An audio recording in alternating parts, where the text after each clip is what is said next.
Olha, a nossa análise de hoje vai fundo numa das leis mais diretas, para não dizer brutais, da estratégia.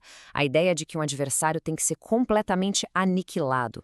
É um conceito que incomoda, né? Com certeza, mas é essencial para a gente entender como o poder funciona de verdade ao longo da história.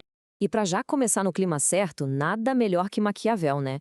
A frase dele resume tudo: uma derrota pequena não cria um amigo agradecido. Pelo contrário, ela cria um inimigo que agora tem tempo e motivo para planejar a vingança. A única forma de dormir tranquilo, segundo essa lógica, é garantindo que não sobre ninguém para se vingar.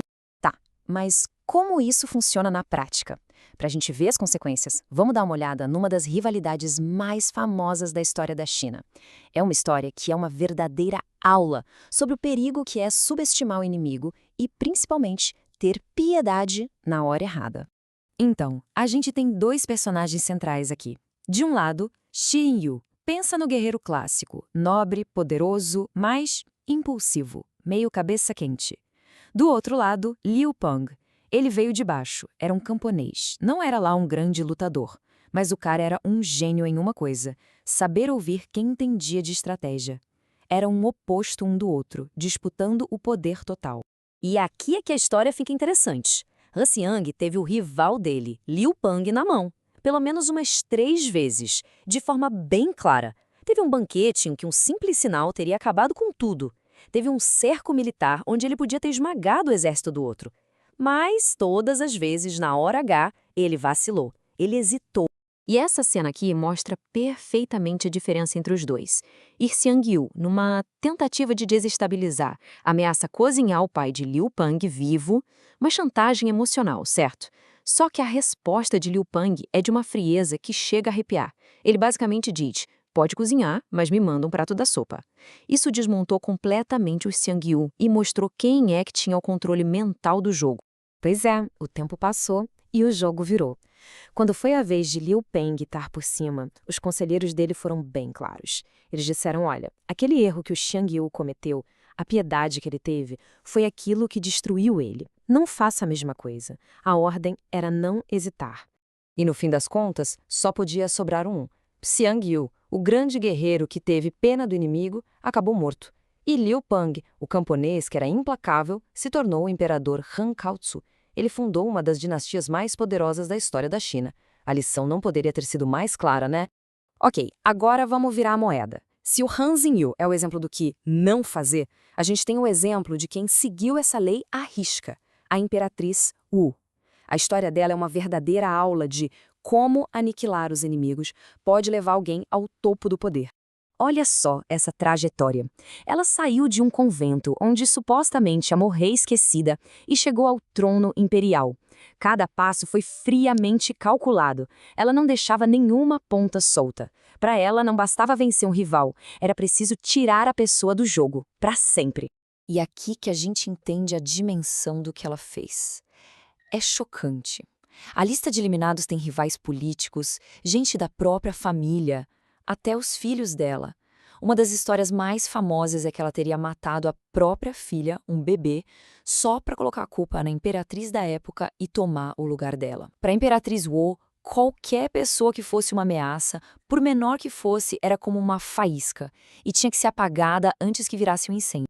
E aí vem o grande paradoxo. A subida dela ao poder foi um banho de sangue, mas o reinado dela é visto como um dos mais estáveis e eficientes da China. Mas por quê? Bom, seguindo a lógica da lei, é simples. Como ela eliminou todos os inimigos, não sobrou ninguém para conspirar contra ela. E isso trouxe uma paz que durou décadas.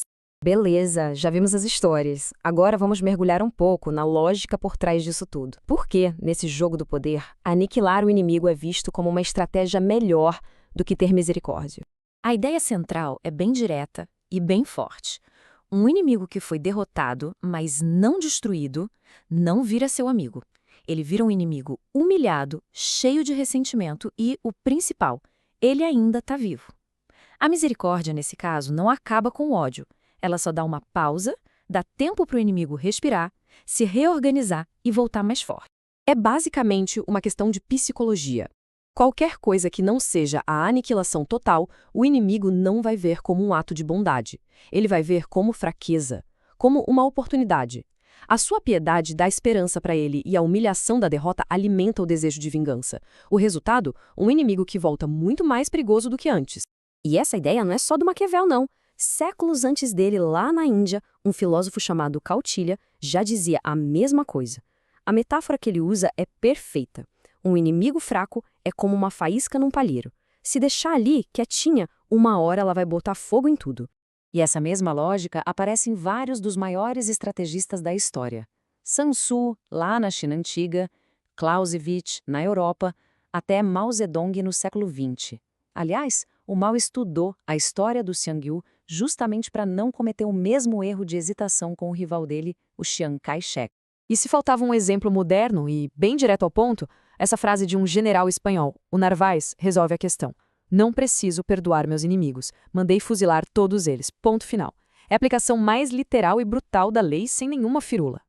Então, parece que o caminho é esse, né? Esmagar o inimigo e pronto. Mas não é tão simples. Tem algumas nuances. Vamos para a parte final agora, para a gente entender qual é o cálculo que se faz entre aniquilar todo mundo e, talvez, outras opções. Existe uma exceção bem importante a essa regra. Sabe aquela história do animal encurralado?